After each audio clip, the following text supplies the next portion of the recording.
Hello, everyone, and welcome to Movie Flashback number 17. In this flashback, we are going behind the scenes of Disney's The Little Mermaid. If you are new to this channel, click the subscribe button below for future notifications and updates. Click the like button to share this content with other movie fans. This year, we are celebrating the 35th anniversary of The Little Mermaid. It was written and directed by the team of John Musker and Ron Clements. It was based on the fairy tale written by Hans Christian Andersen. It was released in theaters on November 17th, 1989, and the running time is 1 hour 23 minutes. And I wanted to do a flashback for this movie all year. So I've been waiting all year for this because this movie is the start of the Disney Renaissance. In case you have never heard of it, the Disney Renaissance is a period from 1989 to 1999 in which Walt Disney Pictures made and produced commercially successful animated feature films. The Little Mermaid was the first animated fairy tale Disney made since 1959's Sleeping Beauty. And as a movie fan, the Disney Renaissance is one of the highlights of my life. I have mentioned in past videos that I am a member of Generation X. I was born during the disco era. I lived through the 80s, 90s, 2000s, 2010s, and now the 20s. And in my opinion, the greatest decade I have lived in was the 90s. When the world celebrated New Year's Eve, 1999, many of us were optimistic, even though there was a threat of the Y2K virus. However, I remember then President Bill Clinton talking about preparing for the 21st century and how strong the country was. We were ready to say goodbye to the 90s, we were ready to say goodbye to that century. And now I find myself once in a while hearing Cher's voice in my head singing, "If I Could Turn Back Time." I don't know how many of you remember that song and what Cher was wearing in the video, but that's how I feel. If I could turn back time, I would go back to 1989 through 1999. And I will continue this conversation in movie flashback number 19 that I will post next month, November 2024. So stay tuned for that. Our story begins in 1985. Film director Ron Clements was in the middle of making The Great Mouse Detective with John Musker.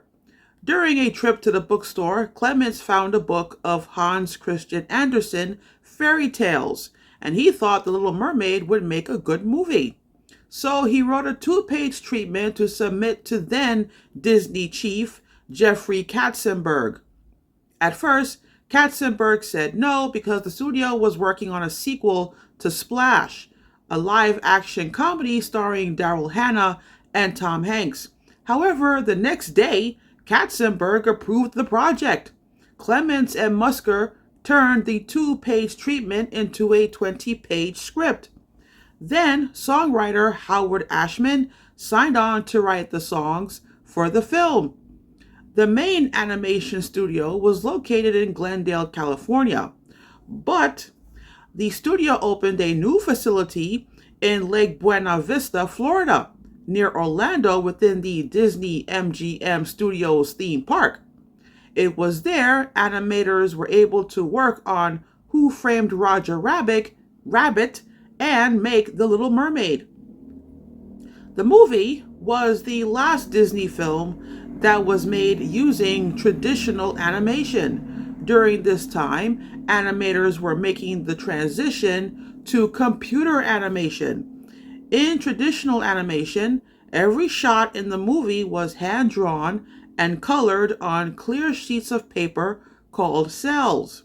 So, traditional animation is also known as cell animation, hand drawn animation, and classical animation. The traditional animation process is actually very fascinating. Well, to me at least. To keep it short, the process starts with storyboard drawings. Then voice actors record their performances on a soundtrack. The animators observe these performances to draw the characters the actors are playing. Then background artists draw and paint the background pictures in the movie. The backgrounds were usually painted in gouache or acrylic. Every animator has their own way of drawing, so to create a uniform look, the cleanup animators trace over the drawings on fresh paper to clean up the look of the film. The in between animators come in to draw any missing frames. Next, the next step is photography. The background pictures, the cells that consist of characters, are stacked on top of each other and photographed frame by frame. Overall, The Little Mermaid had a $40 million budget, and it made $235 million at the box office. It became the first Disney film to gross over $100 million at the box office, thereby becoming a blockbuster movie. It far exceeded the expectations of Katzenberg, who thought it wasn't going to make as much as 1988's Oliver and Company because the Little Mermaid's target audience was girls.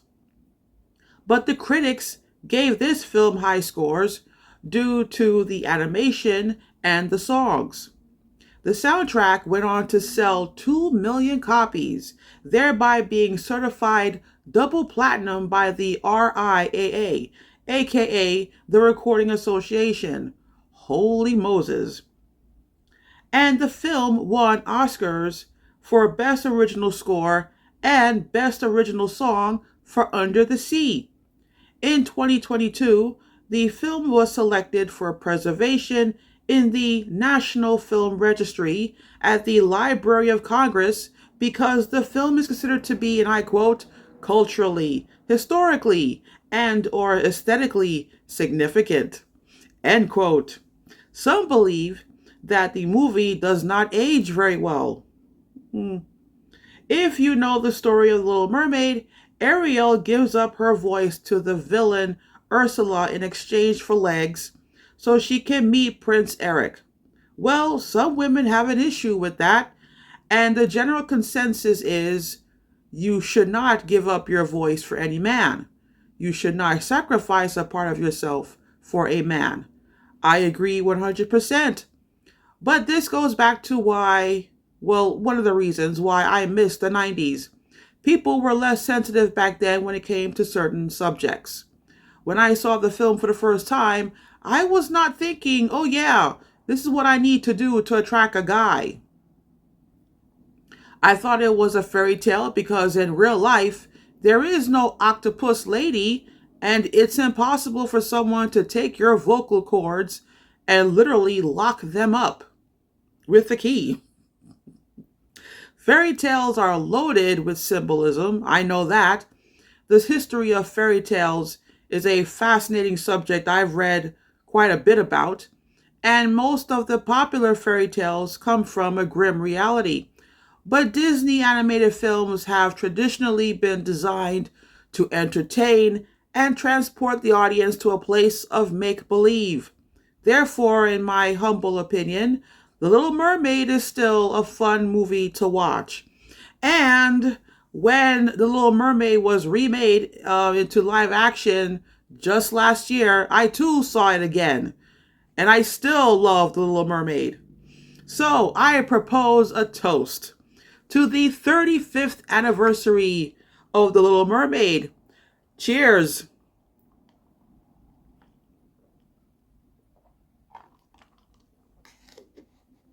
Usually when I do these movie flashbacks, I drink water, but today I'm drinking orange juice.